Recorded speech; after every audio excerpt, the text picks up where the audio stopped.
Let me switch to English. Good morning, everyone. Thank you for coming to this online book forum on race, prejudice, and discrimination, a book that was just published by Linking Publishing Company. My name is Tu Feng'en. I am the editor-in-chief of the Linking company. It's actually rare for us to hold an event on 9 a.m. on Saturday morning, but I guess this gives you some sense of how important this event is. It's really my honor to open this great event and introduce our guests today. Our two wonderful speakers, Professor Philomena Essed and Professor Theo Goldberg. Professor Philomena Essed is a professor of critical race, gender, and leadership studies at Antioch University. She grew up in Suriname and the Netherlands and holds a PhD from the University of Amsterdam. Her research and teaching transcends national, cultural, and disciplinary boundaries. She's well known for introducing the concept of everyday racism and gendered racism. And she also pioneered in developing theory on what she calls social and cultural cloning. I think she'll talk about these ideas today with us. Her works has been adopted and applied in a range of countries, and we are very happy to introduce his works in Chinese and to Taiwan's audience as well. In 1919, she published a book, Everyday Racism, Reports from Women of Two Cultures, which has now become a classic. And Professor Goldberg is from South Africa and is currently the director of University of California Humanities Research Institute. He also holds faculty appointments as professor of comparative literature, anthropology, and criminology, law and society at UC Irvine, and is fellow of the UCI Critical Theory Institute. Professor Goldberg's works range over issues of political theory, race and racism, ethics, law and society, critical theory, and so on. And he's the author of many books, including The Race State, Racial Subjects, and Racist Culture. And I have to mention that earlier in his career, he also produced independent films and music videos. So both scholars will be introducing their insight and the important works with us today. And our moderator today is Professor Xiong Bingzhen. Professor Xiong is now the Secretary General of International Council for Philosophy and Human Sciences and a chair professor on New Humanities at University of California, Irvine. So, in addition to the above two speakers, we have three guests from Taiwan joining us. Professor Pu Muzhou, a professor of history at Chinese University of Hong Kong. Professor Chen Shouxi, professor of public health at National Taiwan University. And last but not least, Dr. Shi Fuyuan, Frank Shi, who's working at National Taiwan University Hospital. So each of them will respond briefly to the presentations given by Professor Goldberg and Professor Essed. And after that, we'll open up the floor for discussion. So now, without further ado, let me turn over this panel to our moderator, Professor Xiong Bingzhen. So please, Professor Xiong. Yes, thank you, Feng'en. Good afternoon to our distinguished speakers from Irvine, and good morning to most of the people on the Asian time. It's another beautiful Saturday morning. Whenever we have a chance to talk about books, I think we have a good day. Following our July's conversation in Chinese, we have a great excitement to meet with the readers for the book that had took us a while to produce.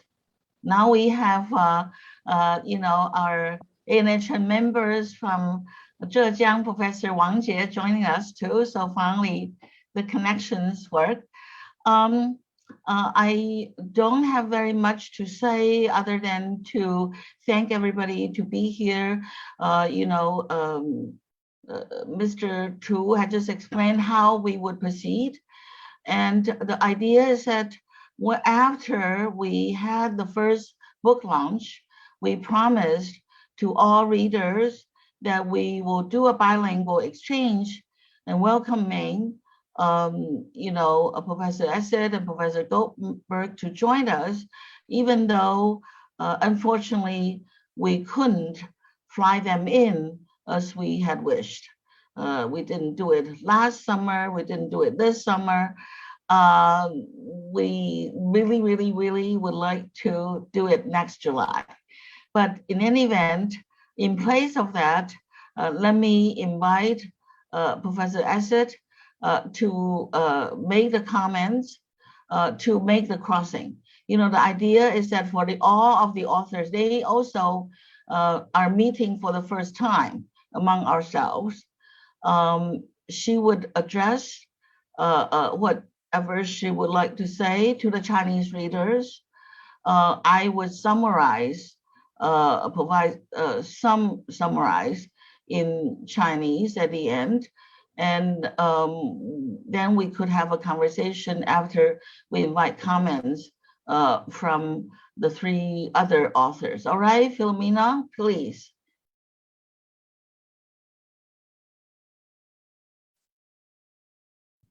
Yes, I have unmuted.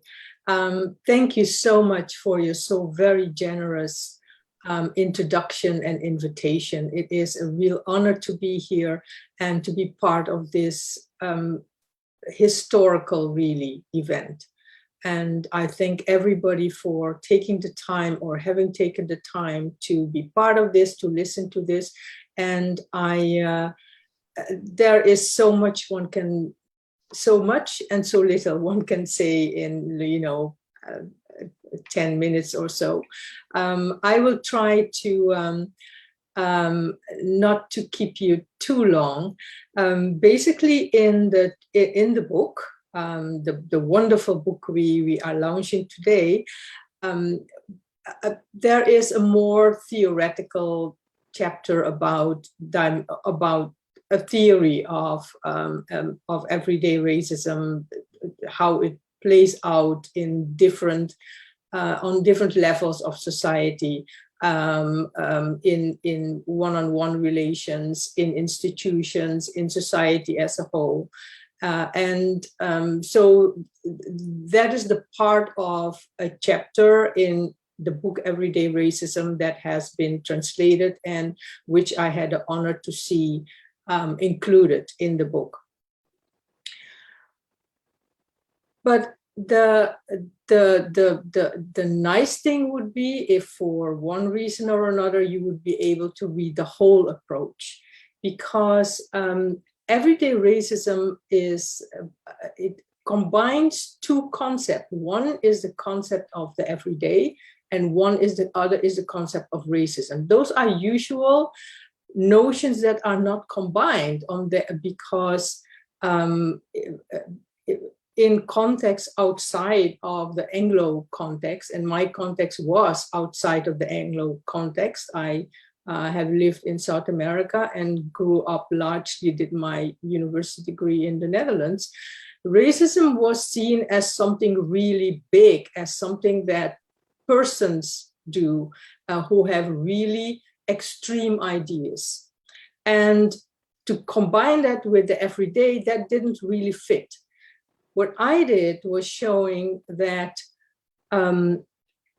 racism is an extension and part of what has been the colonial heritage of the Netherlands, who colonized the part of South America, the country of Suriname, where my parents are from and where I partly grew up. So it is this form of colonialism that has really never ended.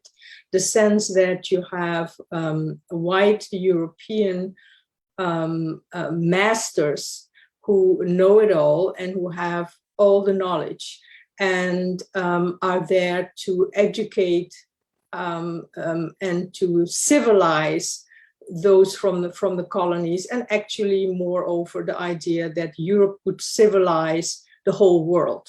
So that is where most of the study I've done on everyday racism comes from. Then I did something else. I challenged in my work the idea that in order to understand a problem that is systemic, that means it's part of the system, how the system operates, that you need to make observations as a scholar to establish that that is happening. And so I would have to sort of observe how racism is reproduced in everyday situations. And how would I do that? And why would I do that? Because it would mean accepting that people are discriminated against, and only it counts when I have seen it as a scholar. So what I did was saying, well, no, if you are exposed to racism and to everyday discrimination and to prejudice, you as the one who has been targeted are the best one to tell you what it is about. It is your story. So those biographical stories are a form of knowledge. It's a knowledge that people have had over generations to survive in a context of rejection, in a context of humiliation, in a context of having looked down upon.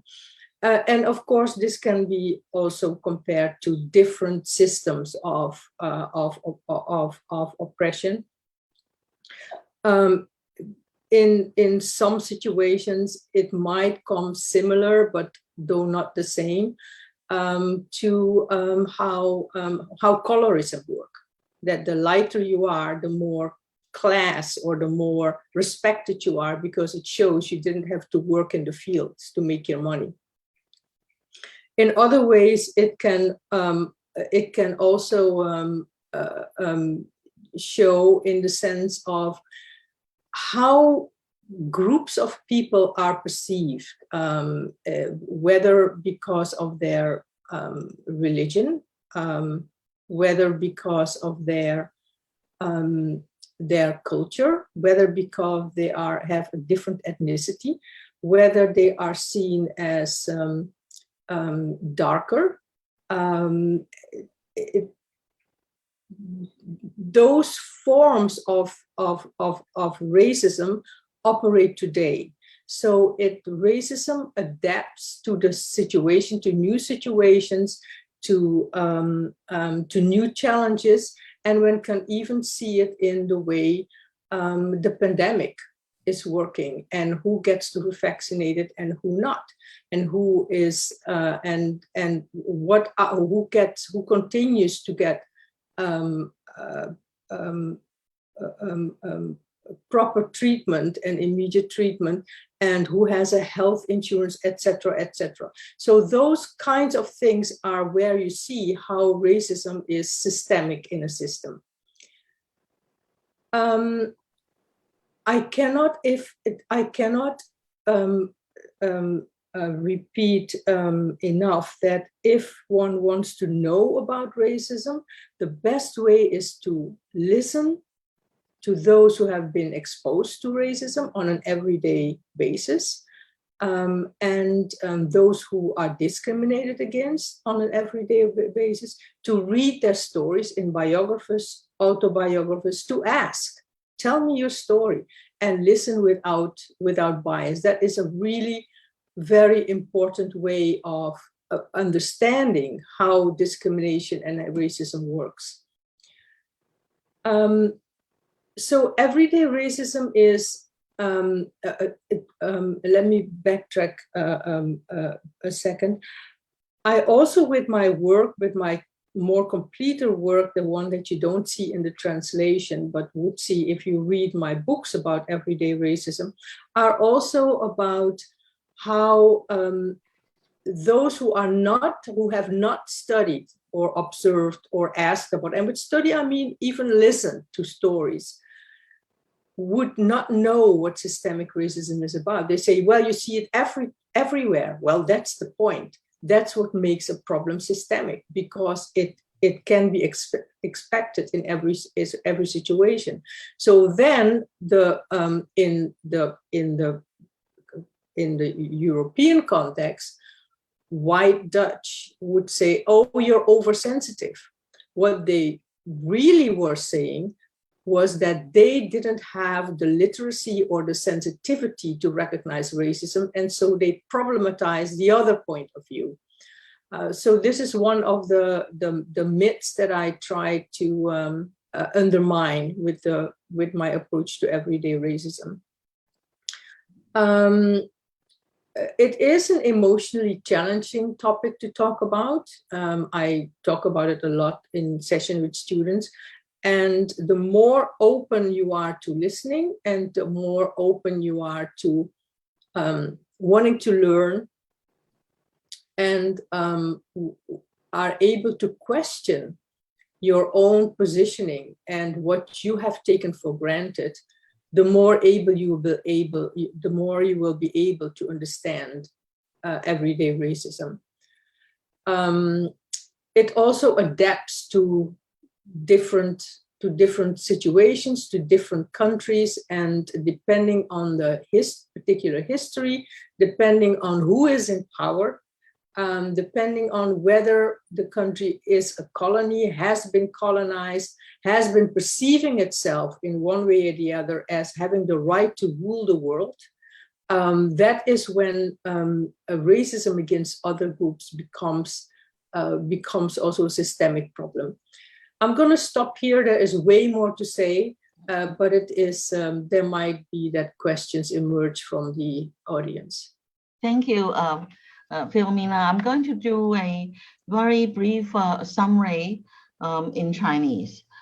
刚刚这个艾斐然老师他说，第一个他非常清楚的说，这是一个历史的时刻。用这个议题跟中文的华文的读者见面，因为花了很久的时间，终于上个礼拜我们也说了，以前很少数零星的作品都觉得种族歧视与偏见是一个西半球的问题，如果你不是白人，你又不是黑人，你就没这个问题，当然不是这样子。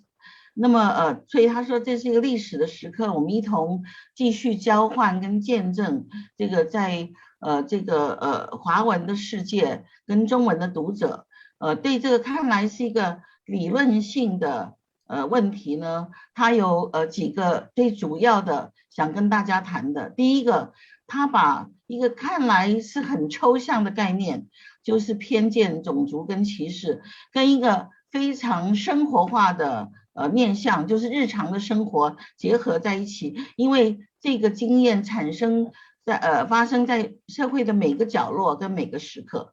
这个看来是很极端的，别人看到偏见、种族歧视的时候，以为是一个很极端的，就是不寻常的人做不寻常的事。但是他说，在他的观察跟研究里面，发生在非常日常平常的人的每一个时刻里面。也就是说，当文明想要教化所有的人的时候，它也带来了一些这个随之而来的权利上的一个作为。这个作为就是说，它的预设是会有人歧视其他的人，有这个社会会压迫其他的社会。那方法论说，他说问题是怎么去研究观察这个东西呢？他用的那个口述跟口述来挖掘知识的办法，因为这个很多的人在歧视跟偏见下存活下来了，所以呢，他们的羞辱，他们承受的痛苦跟黑暗，就是族群中间其他的人，就是不管是受迫害的或者迫害别的人呢，有办法去可以记录的。他那个建议所有人都采风，都做口述的。而且他说大家要注意，偏见跟歧视呢无所不在，所以它是会与时俱迁的。就像现在的这个疫情之下，这个等一下的我们其他的作者会继续发挥这个偏见跟歧视呢，不断的用新的面貌跟新的办法在发生它的影响力。所以呢，虽然说这个书是翻译的，但是其实想要的交换是开放性的。讨论这种问题，他说在知识跟情感上都是很大的挑战，因为最后它跟权力有关系。殖民当然是一种权利，而它跟每一个阅读的人的自我质疑的兴趣有关系。每个人最后得到的是很多很多的问题，这个问题可以帮大家有新的意见。All right, so I did a quick summary. Now let's invite Professor David Goldberg to continue to present his thing, and we're going to come back for a discussion. Thank you, Philomena. Yeah. David, the floor is yours. Thank you very much. Let me add my thanks to Professor Essed for including me in this project.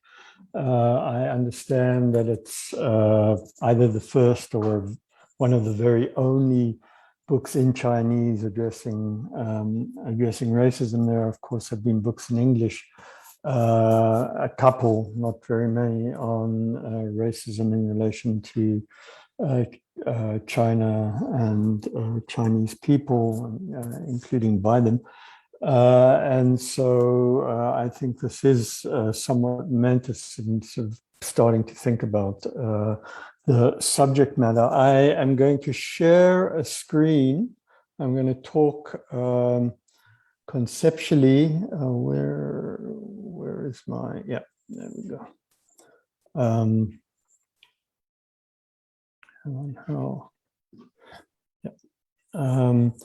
I'm going to talk from about 15 slides. Maybe what we can do, Ping Chen, is if I stop after each one for a brief translation or interpretation of what I've said. I'm going to talk conceptually in the first half, and then think about how it might apply generally in Chinese contexts, and hopefully we'll have enough time to get through this. So let me start with a quite general definition of racism and racial discrimination as a set of thoughts and beliefs, expressions, actions, policies, system structures. So the whole range of social expressions, treating people differentially in a way that benefit one group or members of a group over others, and affecting privilege or privileged outcomes for that group, or the disprivileging, the unprivileging of those who don't belong, or members of another group that are particularly targeted, based on what are taken to be racial characteristics of belonging, whether of color, character, capacity, or conduct. So it's not just skin color that picks out a group as, or picks up people as a member of a racial group, but a whole range of characterizations about them and the way they think, behave, act in a society. So different type, Ping Chen, do you want to go back to just... Yes, just one, maybe half a minute. 那个高德维老师他说，这个种族歧视呢，就是差别性的言行，它在结构上，这个去不断的去表达，而且去加强这个优越性。所以这个可能跟肤色有关系，可能跟这个族群的归属有关系，但是呢，它基本上就是一个人跟人之间强化的区隔。Okay. Yes. Great, thanks. So there are different kinds of racisms, different types of racisms. I mean, you can think, right, in relation to the definition that there's a group, maybe European descended people, white people, who pick out those who don't belong to the group of whites and discriminate against them.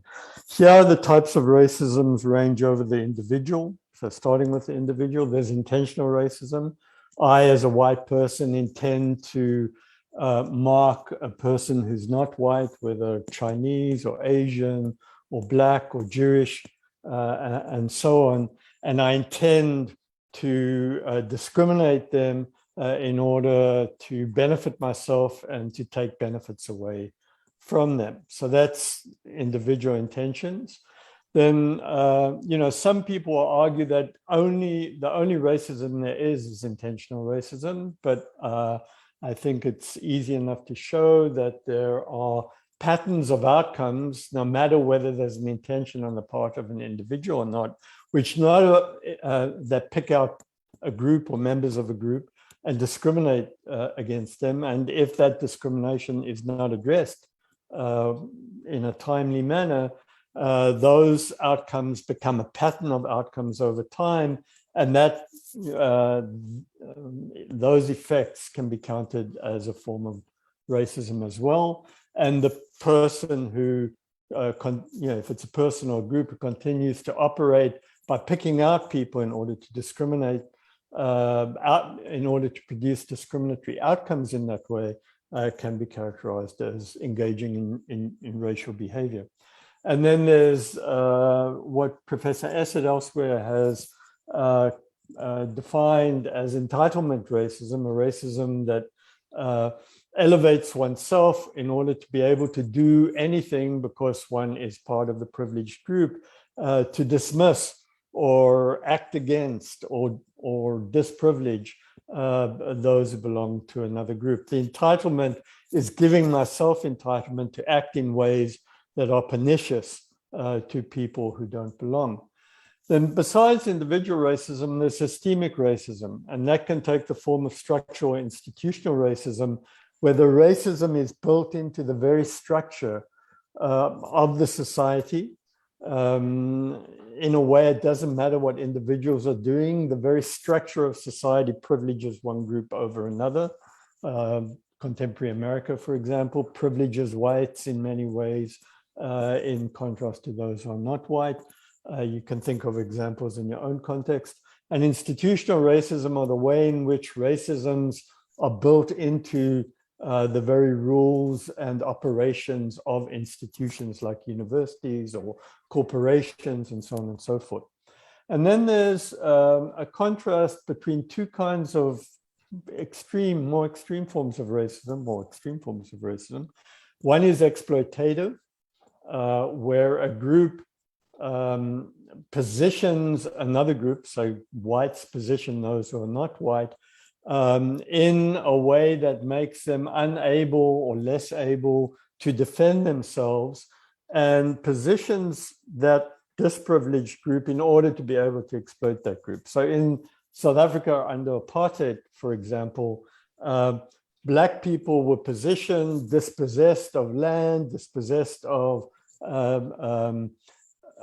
goods they were able to produce for themselves, in order to be able to position them so that they had to work at very, very, very cheap wages. You can think also of the way in which, after the ending of slavery, coolie labor from China and India were shipped to various parts of the world, including South Africa, to be put to work as indentured servants at very, very, very low wages, to benefit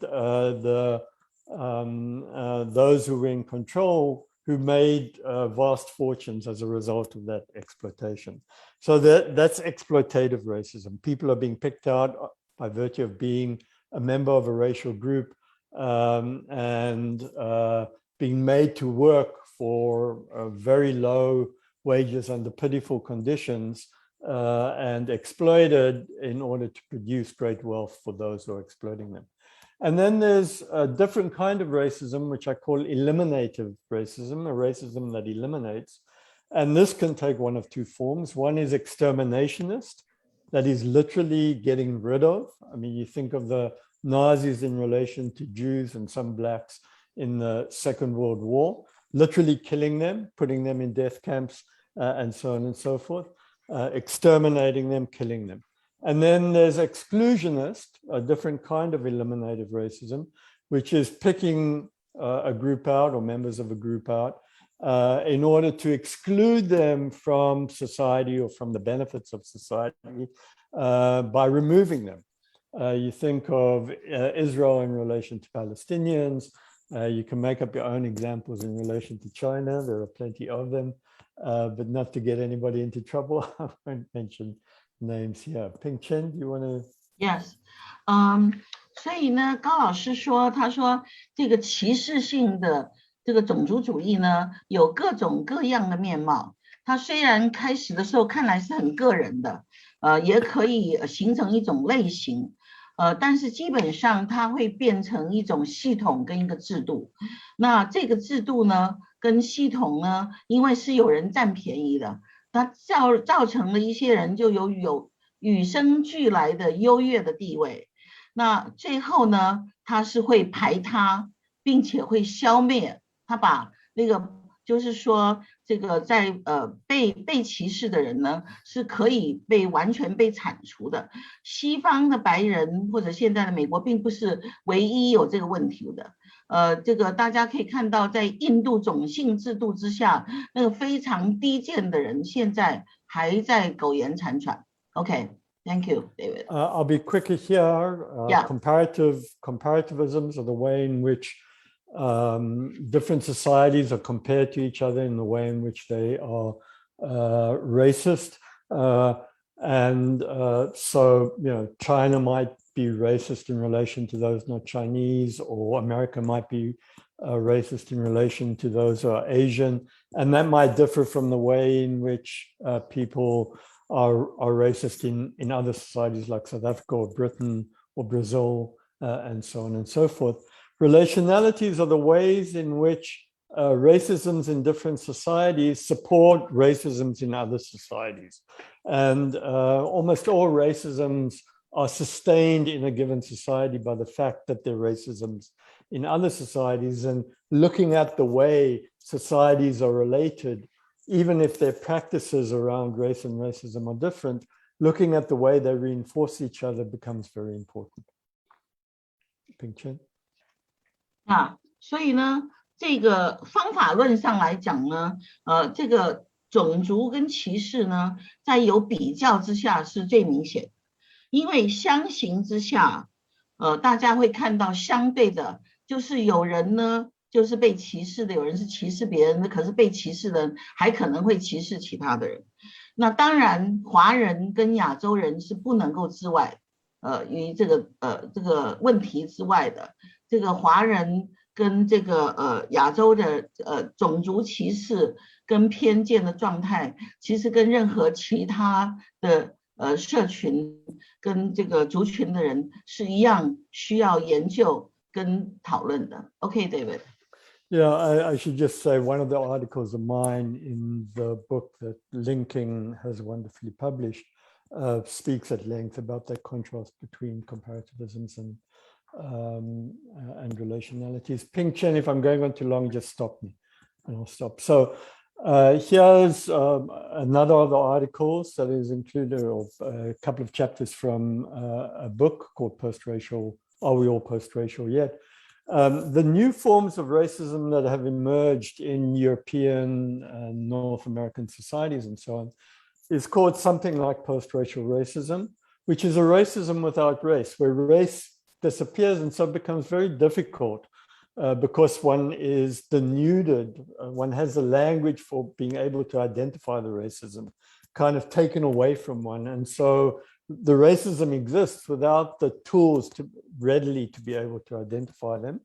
Colorblindness would be a version of this, where people say, oh, I'm colorblind, I'm blind to racial differentiation. And as soon as somebody says that, you think to yourself, oh yeah, really? Let me give you a few examples of how you acting over here, right? And there's a long history to colorblindness, century plus long history to colorblindness. And racism without racists. Nobody's racist, but racism continues to exist because, groups who were in the past identified as being ready for exploitation or elimination and so on, continue to exist in exactly that kind of way, but nobody claims to be a racist in the society. And then there's, as the world has globalized, and there's a reach for expanding markets. You think of China sort of reaching into Africa, reaching into other parts of Asia, and so on and so forth. Populations diversify, and there's a claim to be non-racial, even as racism is being exercised by treating those who are taken to be first-class citizens in the exploiting society are treated differently than those who are exploited. And this is deflected by saying, oh, racism is only part of the past. It happened in the past, even in our own society, or racism happens elsewhere, but it doesn't happen here. So, people in Europe point to America, oh, there's racism in America, there's no racism in Europe. So it's a way of deflecting racism that does take place in those places that to which it's deflected. And then there's denial, and even the denial that one is denying that there's racism. So there's a whole range of ways in which racism works in societies. Ping Chen? 对，所以呢，现在晚近呢，这个因为种族歧视在这个社群中存在了很久，它也很技巧，就变得很复杂。要在这个后这个种族主义时代，有很多仪式，这个好像可以跨越，但是还存在的一些问题。譬如说，有人说种族歧视这是有色人种的问题。那如果一个人呢，他没有这个有色人种的概念，他是不是就可以没有种族歧视？或者说种族主义者不在了，那就没有歧视的问题吗？其实在全球化之下，正是因为文化多元，那个各种的歧视的面貌就变得更不容易去辨认或者是承认。尤其华人呢讨论的不多，当全球化之下，华人变得有权有势以后，那个这个偏见当然就变得很到处都是。那这个有人就说社会很现代化了，譬如说美国选了一位黑人的总统，非裔的总统，是不是就跨越了这个偏见的问题？也就是说，现代有各种的文化研究可以让大家否认这个有歧视的问题，但是呢，偏见仍然存在。Okay, David. So as I say, there are articles in the book about post-racial racism. So let me turn to some examples, some concrete examples over here. So the application of eugenics. Eugenics was established by a cousin of Darwin. And his name was Francis Galton. In the 1880s in Britain, but quickly got taken up in Europe and societies beyond. And as I'll show you in a moment, also in China. One can look to the way in which it attempts to produce purity, whether purity of seeds of plants and so on, so that only the best outcome, only the best plants would be produced by picking the best seeds and mixing the best seeds with the best of other seeds and getting rid of the worst seeds. So you can quickly see the way in which this would get taken up and applied to human beings to get rid of people with so-called defects, people who are autistic, people who are born with disabilities and so on and so forth. The aim of eugenics in relation to human beings was to produce a race of people that would be perfect or that would be the best, right? By mixing only those who have perfect genes with those others who have perfect genes and literally getting rid of or breeding out, right? Making survive only the best that there is in order of those seeds or people who are unfit. And this gets played out in relation to China. China had a very active eugenics debate and programs in the sciences from the first decade of the 20th century through 1950. Very, very active in relation to population production and development. The one-child policy, in a sense, came out of this. Both before the Maoists came to power and Mao himself saw this as a form of bourgeois production, and so ended eugenics, but after Mao got taken up again in Chinese society. So you can see the way in which the medical knowledge, birth defects, and eugenics get taken up in order to produce racial outcomes in relation to China. Ping-Chen, do you want to? Yes. 现在呢，我们讲一两个这个比较明显的例子，譬如说达尔文以后的这个优生学，因为这个进步论、社会进步论跟生物医学上的进步论，给大家制造了很多值得深思的状况。遗传性疾病，譬如说要过滤吗？所有的不良分子，社会的不良分子，他们是可以筛选掉的吗？这个各种的生物医学的知识，还有现代的技术，提供了这些种族歧视之类的这个立场啊，或者偏见呢，一些更有力的工具，在这个社会变成呢，就是越难去。这个完全面对这个问题。Okay, David. Yeah, there'd even be, of course, tensions produced through this between the Han population and, say, Cantonese, right? For example, Cantonese were taken not to be as well endowed as the Han, and they somehow culturally or even physically should be bred out.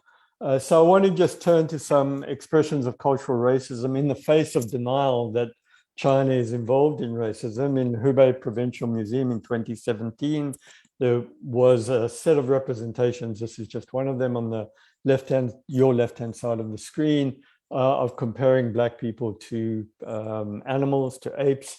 Very long-standing trope, not just in China, but throughout the world, of the identification of people from Africa with animals. So, of course, produced something of an outcry both outside China and within, and was addressed as a consequence. But you can see the way in which there are racist dispositions on the part of individuals and institutions in the Chinese context. And then you might recall an ad from about 5 years ago for soap, in which the advertisement, the commercial, gave soap to a Black person who could then use the soap in order to get rid of his Blackness, right?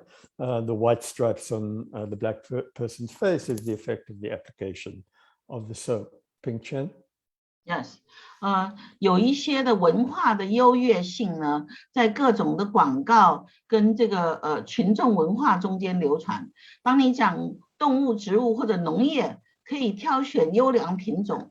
某一些的文化习性呢，也刚刚这个艾斐然教授也说了，他说有一些的文化的习性呢，会让人家觉得是优良的品种。有人永远有优越性，高高在上。这些呢，不管是肥皂广告啊，或者是这个博物馆中所看的呢，是让人家看到其实是俯拾皆是的这个文化优越性。Yes, David. Thank you. So as China has become more active over the last more or less decade, in Africa, it's particularly interested, it has invested in Africa. Africans have been encouraged to take out large loans from the Chinese, but it's particularly interested in minerals and natural resources in order to fuel China's own development. And these are cobalt mines on the west coast of Africa, Nigeria, particularly in the Congo. And you can see that very young people are put to work. Chinese workers are brought in order to supervise them, but the actual hard physical labor is done by local people of African background, of course. And they're exploited. I mean, that notion of exploitative racism that I was talking about earlier, with little attention being paid to the debilitating environmental effects that are being produced by cobalt mining. Cobalt, of course, is necessary for all our computerized equipment, phones and computers and tablets and so on and so forth. for motor cars when they're computerized in various ways and so forth. And so Africans have been complaining both about the exploitation of their labor, although they have little alternative but to earn a living in these debilitating ways, but also of the dramatic environmental effects. I mean, the deep pollution of drinking water as a result of these mining activities that the Chinese, the corporations that go to countries like Congo seem oblivious to. Think, Chen? 这些可以看到，现在在全球开发之间呢，有比较第一世界的到第三世界去开发，对不对？而这个第一世界也可以包括亚洲的，譬如说中国啊或者日本，当它在经济开发上的时候，它呢会是这个意识当地的人跟人之间有一个上下的关系，对于环境的破坏呢，也是第一世界跟第三世界一起去进行的，就变成对资源上来讲无所选择的这个竭泽而渔，然后呢，这个人跟人的关系也是一个无所逃的一个这个有上有下的一个关系。Okay, David. I'm going to skip one in the interest of time.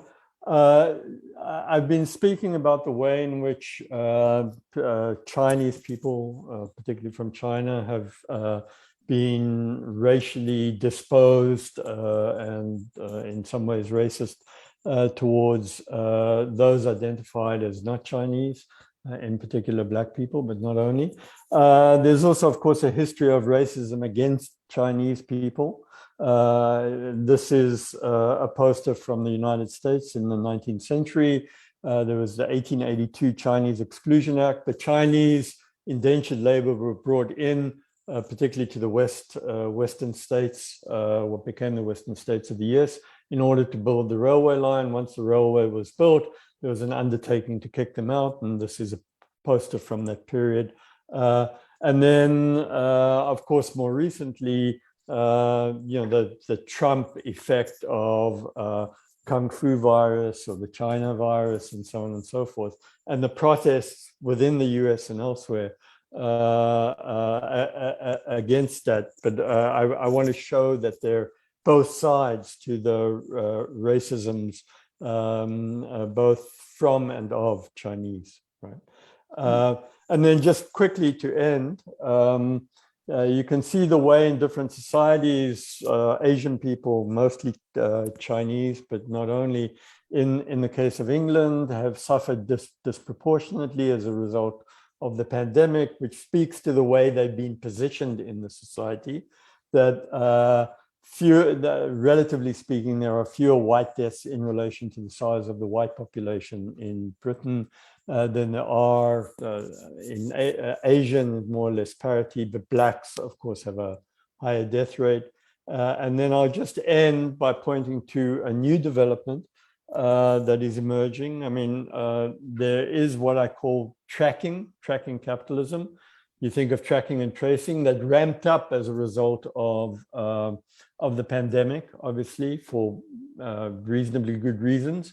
But tracking of people, of all things, I mean, think of the way in which, you get commercials on your computer screen after you've consulted something, and you get a commercial trying to sell you something related to what you've checked. So tracking has been around a while. In China, Chinese corporations, state assisted, have been deeply involved in the development of tracking technology.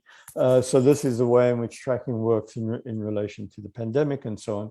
And I'll just end by saying that tracking is being put to use for political purposes in order to keep surveillance and tracking of people who are taken not fully to belong to the society in racially driven ways, even as those corporations are saying, we're developing this technology for commercial, not political solutions, but it has political effect. And the next iteration of racism is going to be an application of these tracking technologies in order to keep surveillance over those populations. You're seeing it obviously in the west of China. It might ramp up in relation now that Afghanistan is coming further under China's wing and so on. But you're seeing it applied not only by the Chinese, but by Israelis, by the Americans, and so on and so forth. And I'll end there. Thank you very much. 好，所以呢，最后几章呢，当然呢，这个高老师他讲到华人呢，以前在欧美呢，确实曾经遭受过很多的这个歧视。美国的这个排华法案是大家都很知道的。那晚近呢，这个疫情之下呢，又有很多进一步的发展。譬如说，当这个在美国在特朗普之下，他那个叫这个武汉病毒，那个使得就是说亚裔的人受到很大的这个伤害、攻击跟排挤，就有人那个举出了一个牌子说我不是病毒的。那么英国呢，现在做的研究给大家看，在这个实际上这个现在疫情之下呢，这个不同的族群，白人呢，亚裔的人呢，或者非裔的人呢，他们这个受害的这个情况不太一样。那最后他想谈一个科技上使这个问题复杂化。现在大家都知道，在亚太地区有这种追踪的问题，所有的病例的这个追踪，这个追踪呢是因为有现代的这个科技，那但是呢它会有的附带性的后果之一，可能是让大家会发上问号的，因为这同样的技术，或者留下的资料是让人也可以那个追捕，或者是去伤害一些某一类的人，不管是因为性别呀，这个信仰啊，族群啊，地域啊等等，就是这高老师现在讲到这里，我们现在就邀这个下面3位的学者各做一个5分钟的一个反应。Let's now welcome Professor Pumujo to give a 5-minute remark in response to the 2 presentations. Thank you.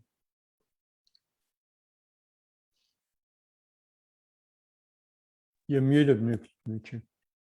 You need to unmute yourself, Mujo. Yes. Can you hear me now? Yes. Yes. Okay. Thank you very much for this wonderful occasion. I cannot hear enough of Professor Goldberg and Professor Essed's conversation. It's always inspiring. So in the interest of time, I just have maybe 2 points. That is, one point is that what do you think, both of you, what do you think the study of racism in history, in the past, would help us to understand the present situation? That is, racism not only began in the 19th century, but also can be pushed back for very ancient times. So I'm just wondering how much can we benefit from a comparison, not only between different societies, but between the present and the past. So this is one question or one comment. The other one is that I feel that the title of this book, Racism, Discrimination, and Prejudice, they all maybe share some common fundamental mentality or well, can you say philosophy or common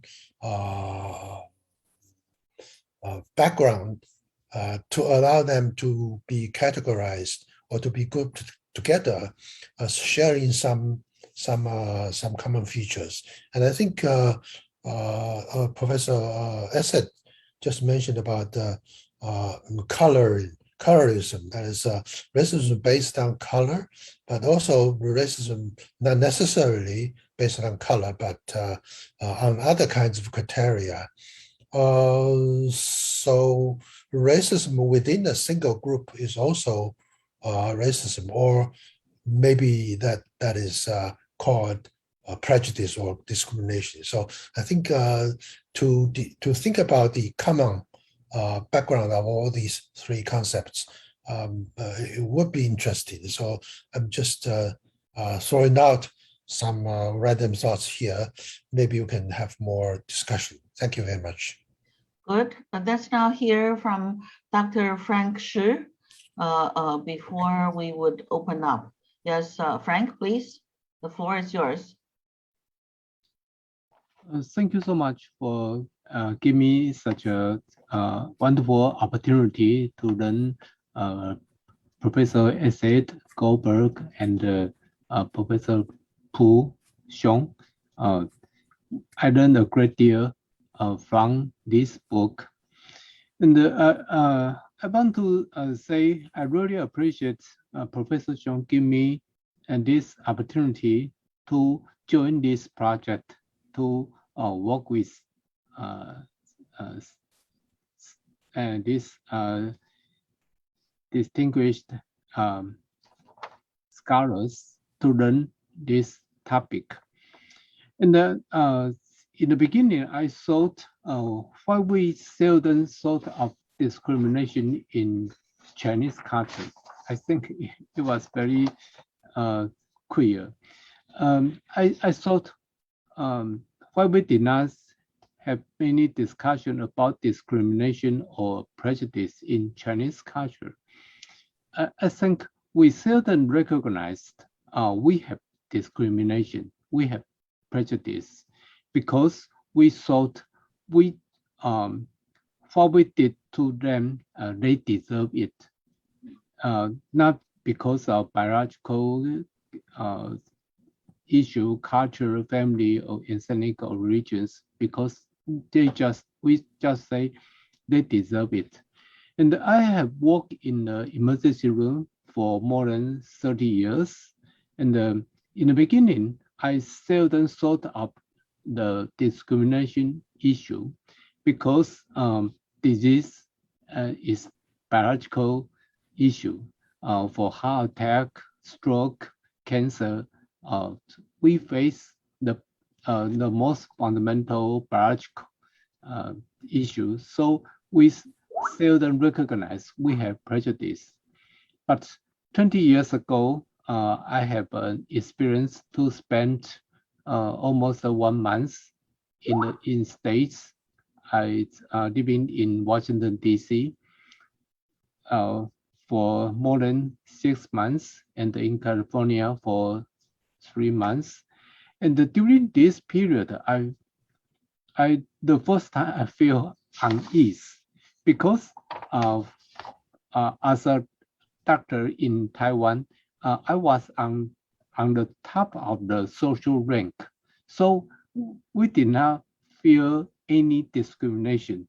But in the US, because of the skin color and the queer accent, so in the restaurant, in the shop, or in the public transportation, I recognize people sometimes treat me a little bit different from the other white people.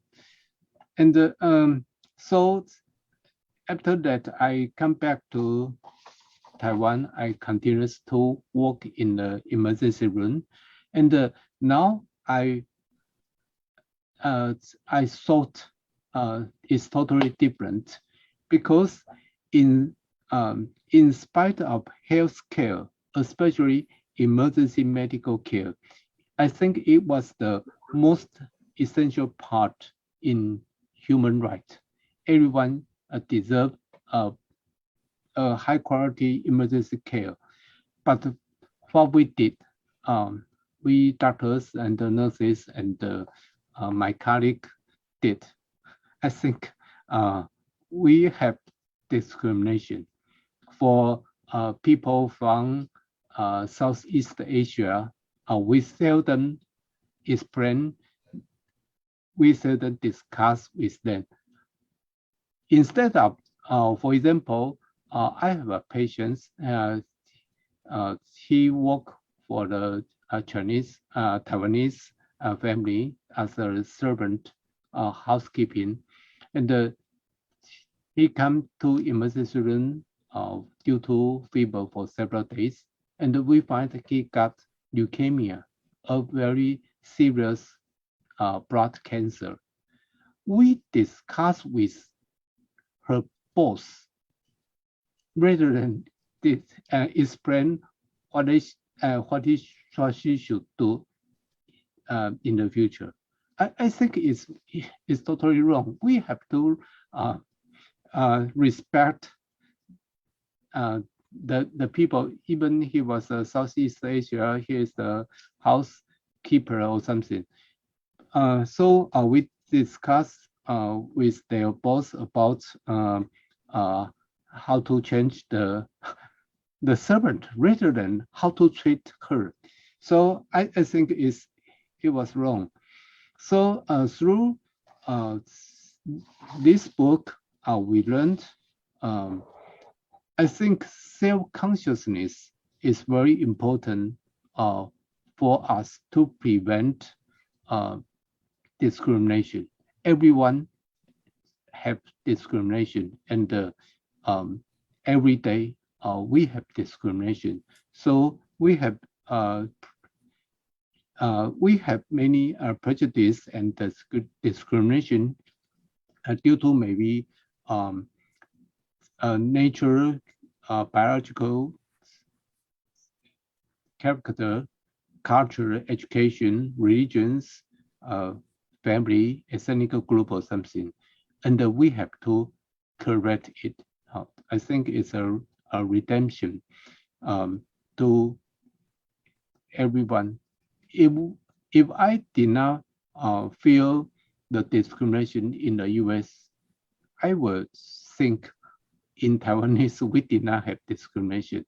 But I think this book is very, very important for Chinese people, especially in Taiwan. Thank you. Yeah, thanks. Now Professor Chen Xiuxi is here.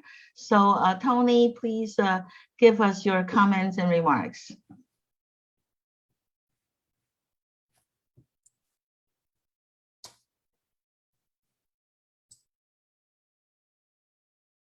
Can you unmute yourself?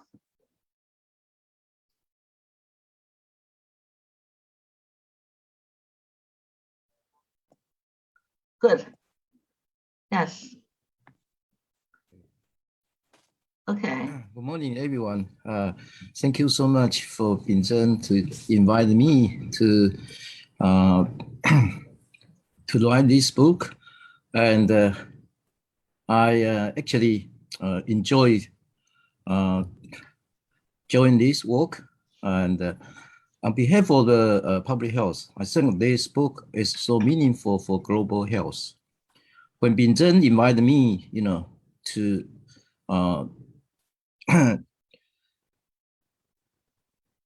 to complete this task, I always think, this is a job fit in with the ultimate goal of the sustainable development goal issued by WHO. I think this context is so important to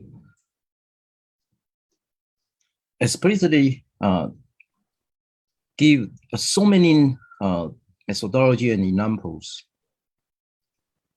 to render, the goal of the 7 objectives from poverty, hungerness, until the friendship of the sustainable goal. That's why I think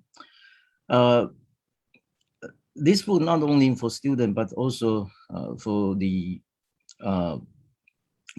policies who deal with inequality, not only in health but also in life. So I think this is one of my major comments, for this book from the international global health viewpoint. Second, I actually use this book right now to teach my students from the field of public health to integrate, everything from Puzhou, Professor Puzhou. I enjoy reading his He's part of the comparative methodology to provide, the 3 nation peoples, to propose such kind of resident already occurring, in the past. And for the Professor Philomena, I think one of the examples is very useful. You propose, very typical use using the Black, woman, which means, not only the sexual equality and also the biological color we already talked, and most importantly about the social ranking, social class, which I think because I am long experience in getting along with the European peoples, and I know which is very important. And you also mentioned about the law, the Netherlands, to have such kind to deal with such kind of racialism until 1990. So I think that is very useful. The racism and also the discrimination happen every day as you described. So that's why I totally agree with the abductors. This is our everyday life to meet. And finally, I think the David Goldberg. I has been attracted since I know him in China when met him. I think the methodologies as a scientist, I have to say, this is like the artificial intelligence for dealing with racism, because you advance the methodology from comparative the methods to relational, the accounts, and to become interactive, close racial group, which I think is very wonderful from my field of methodology in the artificial intelligence. So I always use this example to inspire our social science people to think about, how can you use such kind of the methodology? And in particular, you also take advantage of your thinking on the space, time, the low side, which exactly we are talking about the racism, in the past, current, and also in the futures, and which also touch the base of the COVID-19 afterward. I don't know, Binzhen invited me to give a lecture in the university in Germany. I just say the whole world has been reversed, by the COVID-19 pandemicals, particularly on the inequalities. So, for example, vaccine distributions, which is still very uneven, across countries, which make the COVID-19 pandemicals still rampant. So I think we have need to use solid methodology, to make the people understand this, and to inspire even, not professional peoples living in these pandemical COVID-19 pandemic eras. So we still have a long way, to do with that. Especially you see the Afghan, the problem is one of the issues we have to deal with, and to face with as well. So finally, I thank Binzhen, very much on behalf of the public health as my job of the former vice dean of the College of Public Health, and also thanks for our the current dean of Zheng Shouxia, and also the former dean of the Chang Qianzhang, to give me this opportunity, to follow the Binzhen, to learn the health humanities. And I hope in the future this book can provide very good, the recipe for people interested in this area. Binzhen, thank you so much again, and thank you all the people, writing this book, and thank you so much. 谢谢。这个蒲老师问了2个问题，说第一个，现在看来对于过去的种族歧视的认识，对于当今的文化当今的这个种族歧视问题能不能有什么帮助，或者说各种各样的种族歧视呢，它有没有一些类似的共通性是可以讨论的。石医师跟大家说，在医疗上呢，其实偏见不知不觉是存在的，对于这个其他的族群存在，当然对华人也存在。那台湾的在医疗或者医病关系中，常常看到一个生物性的这个生医性的问题呢，其实是有这个文化跟社会的面向。那么在台湾当下呢，也必须要有这个议决，才可能这个有这个改善的可能。陈秀熙老师说，这个因为全球的这个公卫那个要去走向世界卫生组织的所谓可持续发展，那么所有的谈这个贫穷啊，这个饥饿的这些所有的问题呢，在真正的这个日常生活中，其实就是一个不公不平等的一个问题，不公不义不平等的问题。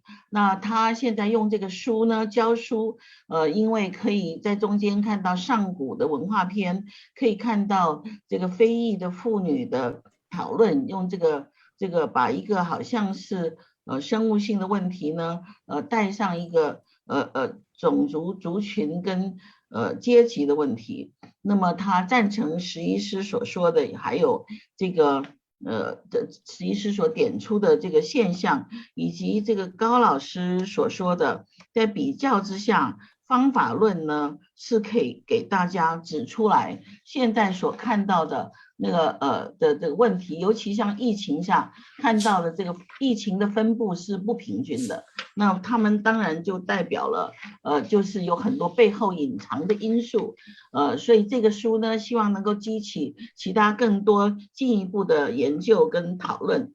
虽然在这个讨论要议决到这个或者认识偏见跟歧视呢，还有很长的路要走。那么它呢也代表就是说这个公卫学院感谢这个联经跟其他所有的这个同仁的参与。现在我们剩下的时间不多，那个丰恩麻烦您欢迎让所有的读者一起参加讨论，因为只有读者的帮忙，我们才可以让这个议题可以传出去。上一次我们讨论已经说 Now we're going to invite the questions, because as we end last launch, we said that only with the help of the readers will we be able to carry on the conversation.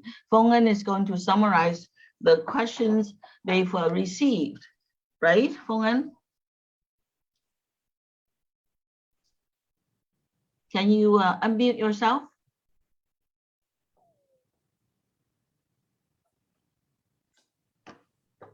And then we would summarize. Okay, Feng En, please. Okay, I think I'm ready to go.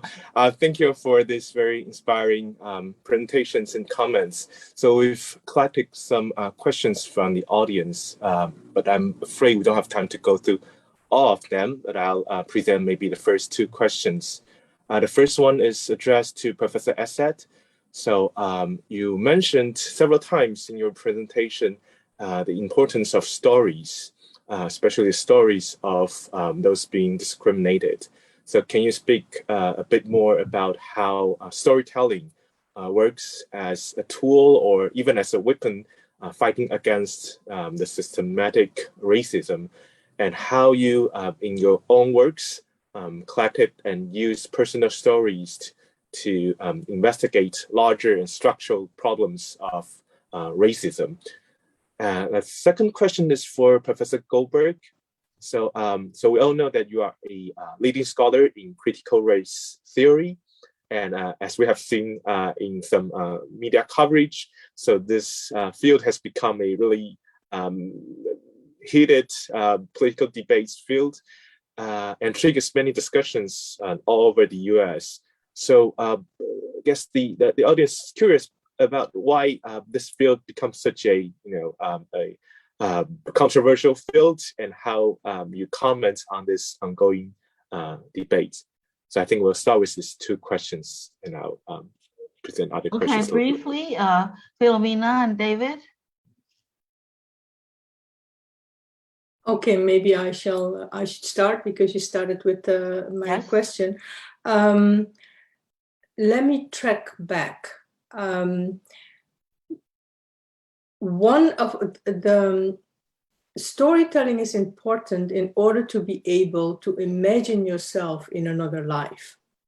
And that is how we can create a sense of recognizing what we have in common, recognizing that we all have human worth. We are all worthy to be.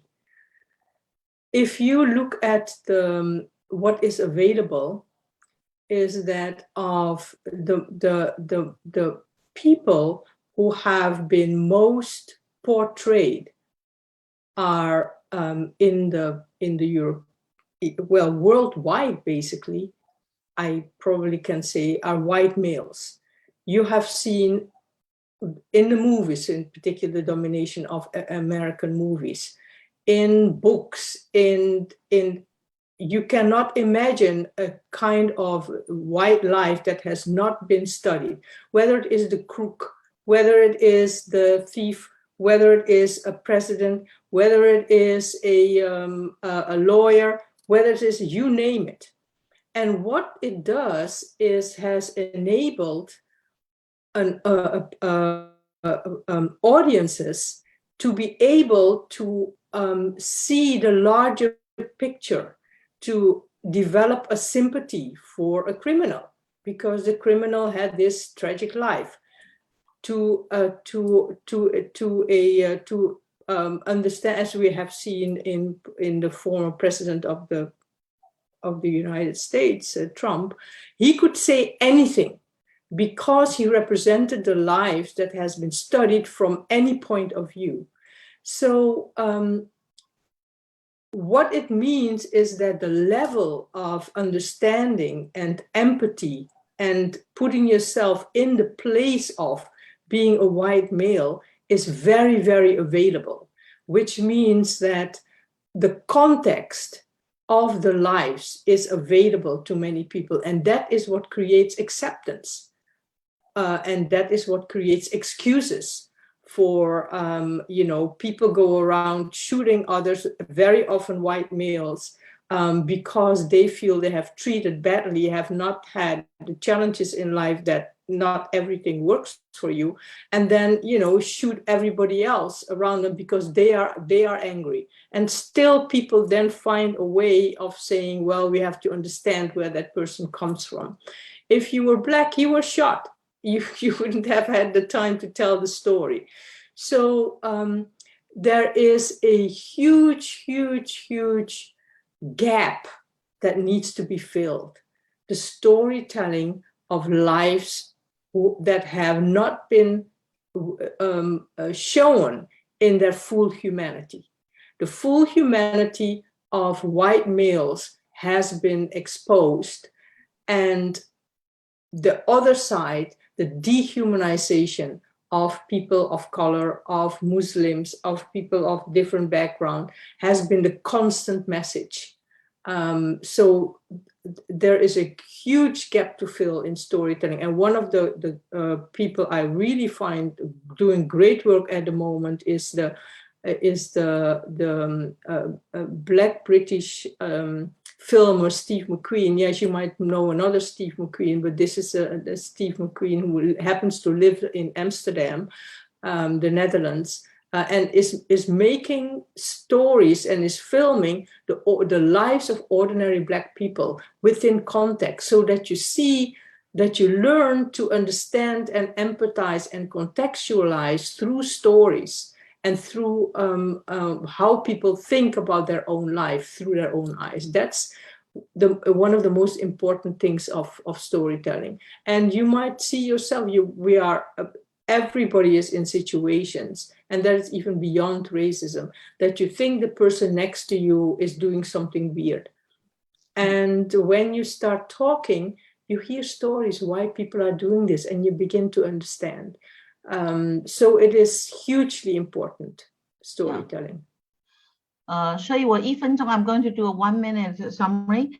那个艾老师他刚刚说故事听故事很重要，因为它让你可以想象另外一个生命，让你意觉到所有的事情是相似而且相连的。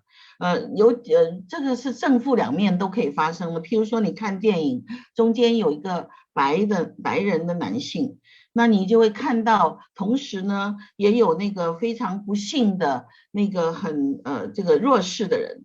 那么这个中间呢，第一个你就发展出可能有一个同情的心，对于那些受害的黑人。同时呢，因为说故事听故事可以填补空白，因为我们对于人性的认识是不完整的，很多泯灭人性的事情呢，是因为大家没有那些的资料。他说最近在这个荷兰呢，有一位非裔的英国的这个电影的制作者，他不断的去这个拍摄记载这个日常的非裔的人，那结果呢就是让每个人都觉得其他的人跟自己是有相通性的，我如人人，人人如我。Okay, David, your response to the question? Yes, thanks very much. I mean, in a way, perhaps what I'd like to say develops a bit on what Philomena said. Critical race theory, of course, is a very big topic and very pressing at the moment. So I'll try to be quick. Full disclosure, I'm actually in the middle of writing a quick short book on critical race theory about the current controversy. So I'm in the middle of thinking about it at the moment, actually.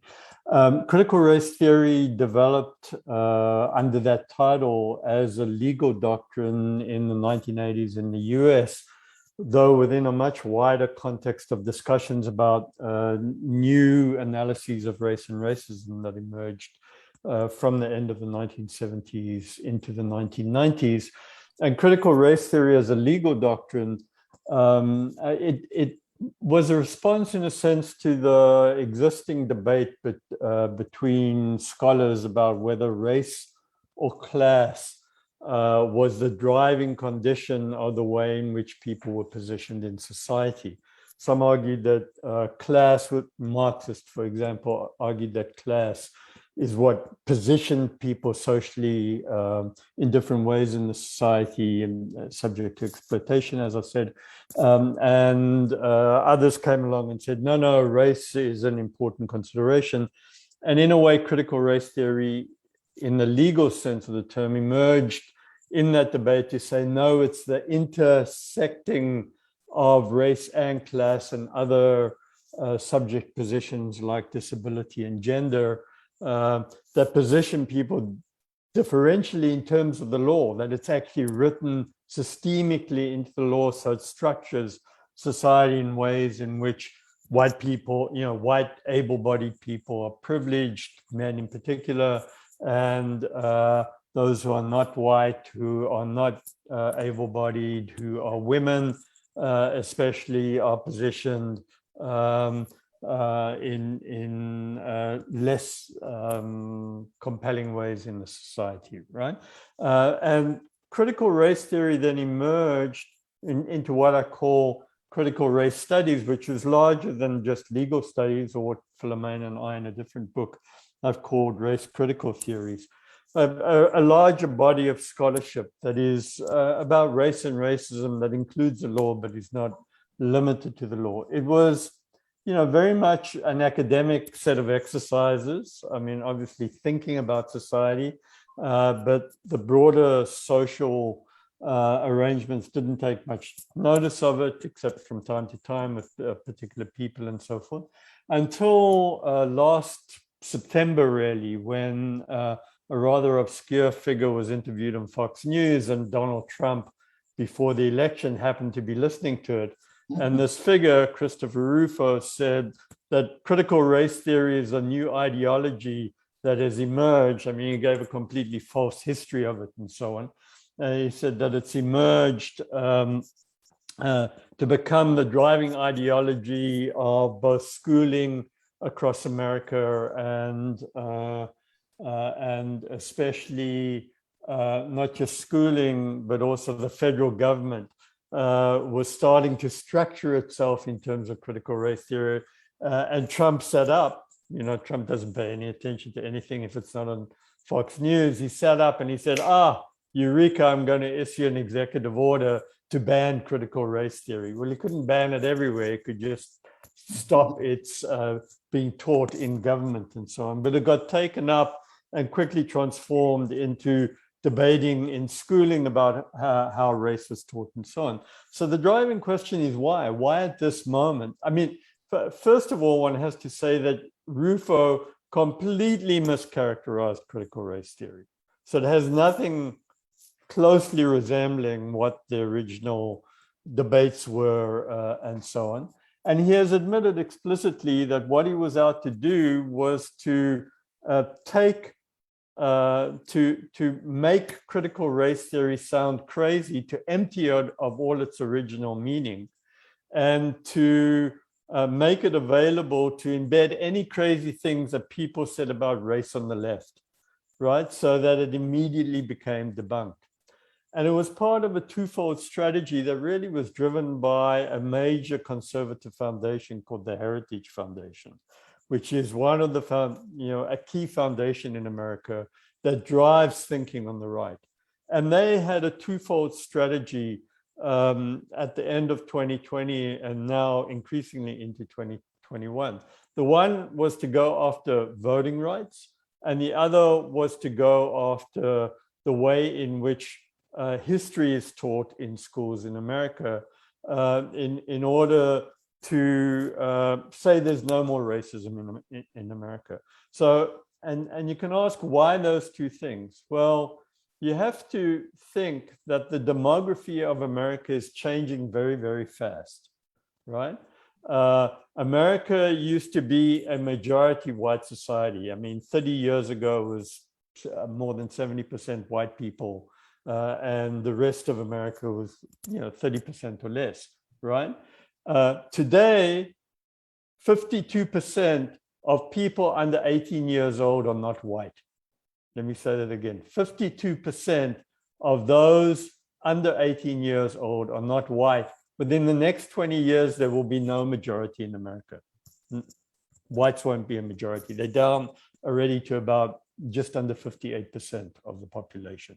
Right. And so the demography is changing very, very fast. I mean, when you think of the world at large, there are nearly 8 billion people in the world. Only 11% are European or of European descent.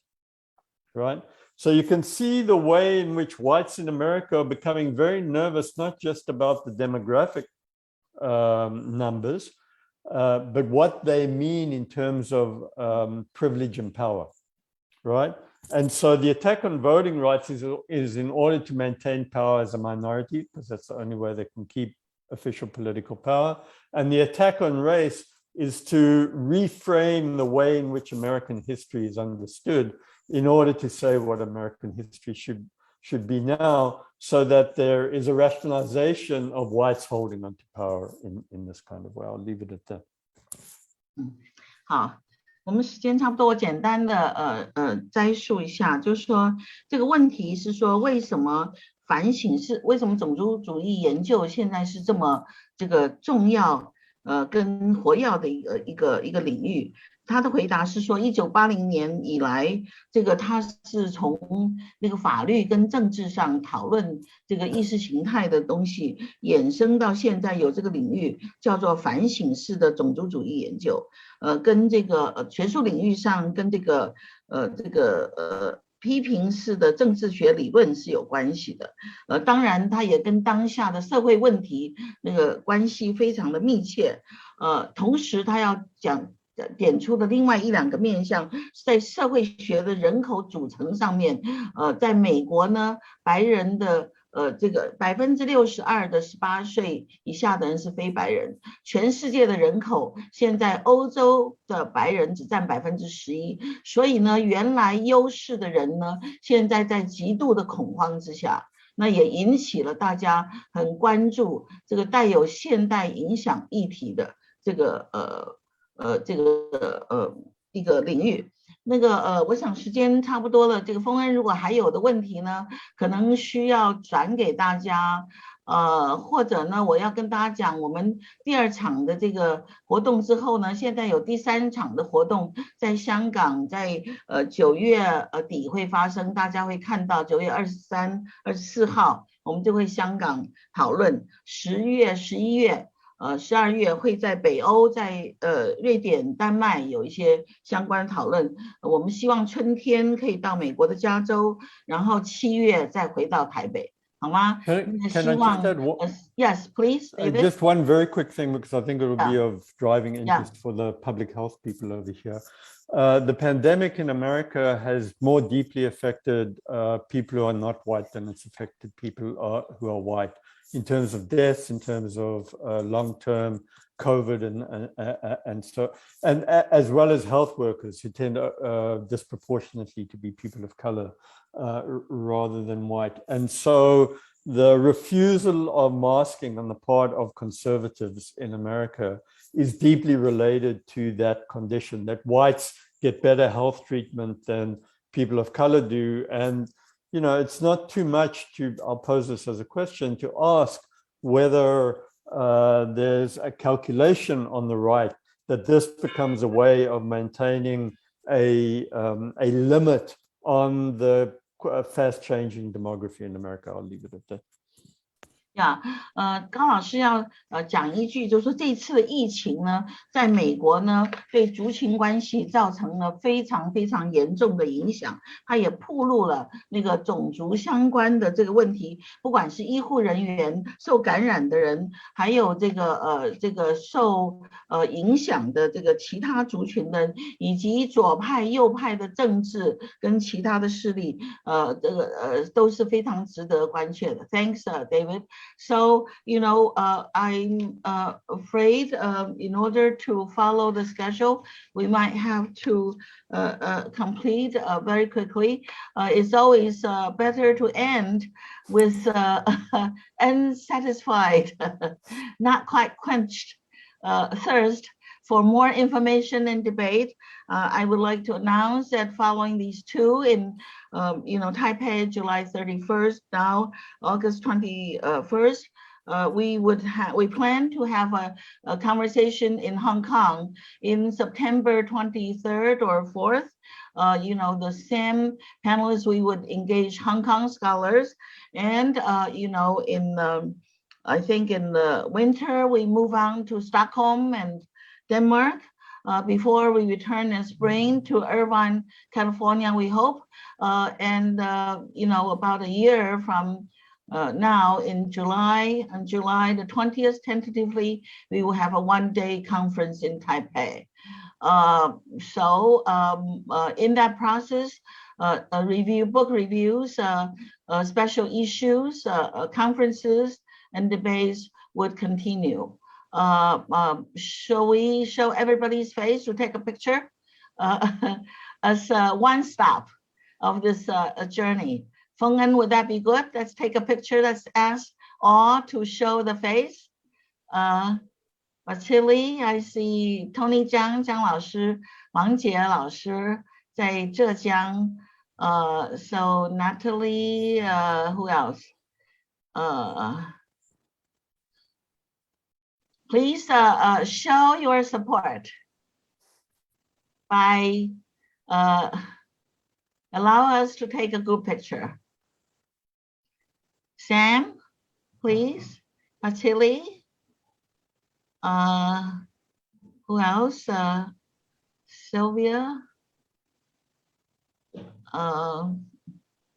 Yes.